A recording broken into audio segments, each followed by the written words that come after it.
Ahmose, the man who we believe is the Pharaoh of the Exodus. You want to flash that thing? Normally here. At first, we couldn't locate him, but we did locate his father, Second Henry Tao II. If we are right, this is one of the pharaohs who oppressed the Israelites.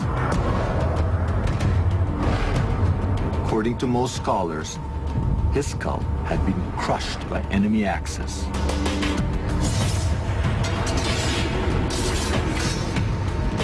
Perhaps those enemies were Israelites, smashing his mummy as they left on the Exodus.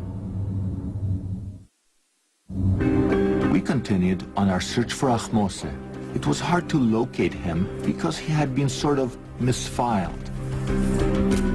But we did locate one of his two wives under some debris in one of the museum's workshops.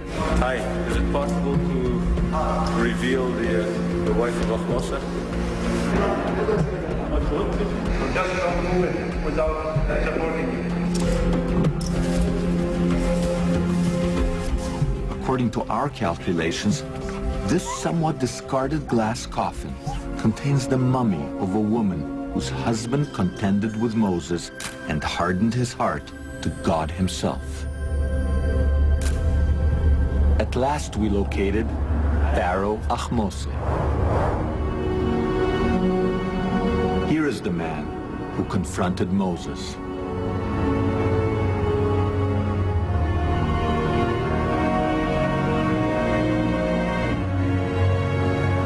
Can it be that Ahmose's father remembered the Israelite prince he grew up with, and when he gave his son his Egyptian name, Ahmose, the moon is born, he chose the name because of a play on words.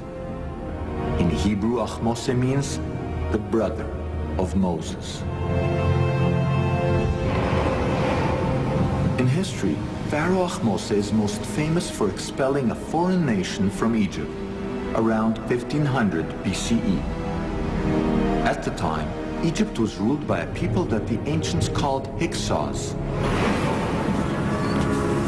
Until recently, little was known about the Hyksos. Then, in the 1960s, their ancient capital, Avaris, was discovered north of Cairo.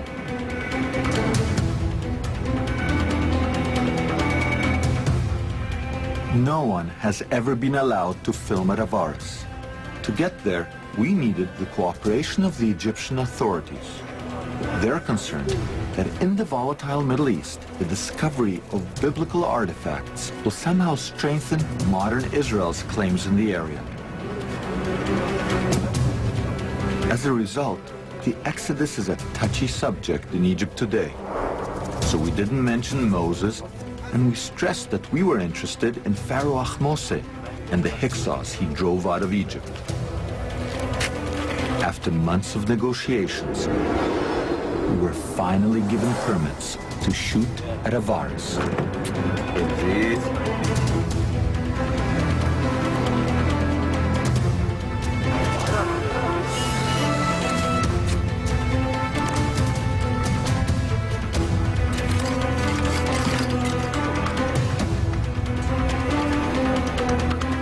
This is Avaris, a walled city dominated by palaces. 3,500 years ago, it was surrounded by branches of the Nile. Avaris was discovered by Professor Manfred Bitak of the University of Vienna. Although only a few acres are exposed today, in ancient times, Avaris seems to have dominated the area. Avaris itself was much bigger. It was 250 hectares, so it extended from here to the east about 2 kilometers, and from here to the south perhaps even 1 kilometer. In the Hyksos period, this was one of the major residences of Egyptian pharaohs. Egyptian history clearly states that the Hyksos who ruled mighty Avaris were Semites like the Israelites, and that they left on a mass exodus, known as the Hyksos expulsion. We have in the Bible the story of the Semites leaving Egypt and going eastward from Egypt.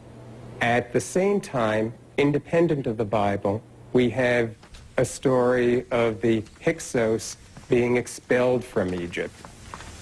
I think definitely the two stories are related. They're describing the same event from different viewpoints. If the Hyksos expulsion and the biblical Exodus are really one and the same event, then perhaps we can find a long sought-after proof for the biblical Exodus during the Hyksos period. But most scholars say that the Hyksos and the Israelites cannot be equated because the Hyksos left Egypt hundreds of years before Moses was born. These scholars also say that the chronology of ancient Egypt cannot be tampered with. You can play with Egyptian dates. You can move them up maybe 10 years and down 10 years, but you can't move up and down 50 or 100 years. That's not possible. And yet many people try to do that. They try to adjust chronology to fit their predetermined notion of biblical history. You can't do it. But maybe we have to. What if scholars are placing the Exodus in the wrong time period? Imagine the confusion if in the future scholars date World War II to the 1990s. They'll never find any evidence that it actually happened. Currently, most scholars date the Exodus to 1270 BCE during the reign of Pharaoh Ramses II. But some scholars are now breaking with that consensus. The Bible gives information that would put the Exodus about 480 years before the early years of Solomon, in the middle of the 15th century BC. Professor Bimson's calculations move the Exodus from its present date to 1470 BCE, less than 100 years from the traditional date for the Hyksos expulsion. These are too close to write off as a coincidence. So we have a new date for the Exodus, approximately 1500 BCE. The Hyksos and the Hyksos expulsion is what we're talking about when we are talking about the Exodus. All right. Our new date for the Exodus is 1500 BCE. And we know from the Bible that the Israelites arrived in Egypt some 200 years before their Exodus. In the original Hebrew, the Bible calls the Israelites God's people, or Amo Israel. If we write about our dates, there should be hard archaeological evidence for the arrival of these Amo around 1700 BCE.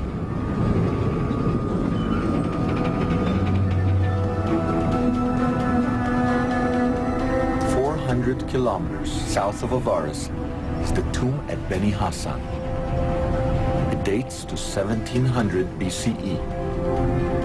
Because no one has looked for evidence of the Exodus in this period, the tomb has never been linked to the biblical story.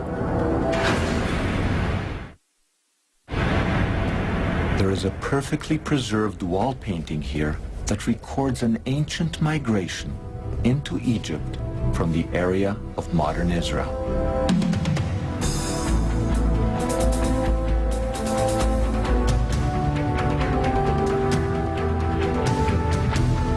As in the Bible, the scene involves bearded Semites riding donkeys and bringing their families and flocks into Egypt. Like the biblical Israelites, they are wearing multicolored tunics.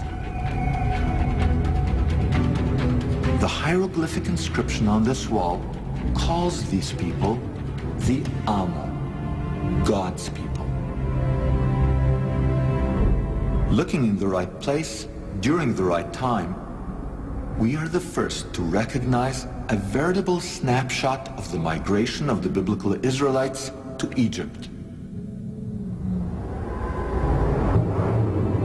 The Bible records that at the time of their arrival, one Israelite rose to the highest levels of Egyptian power. His name was Joseph, son of Yaakov, Jacob.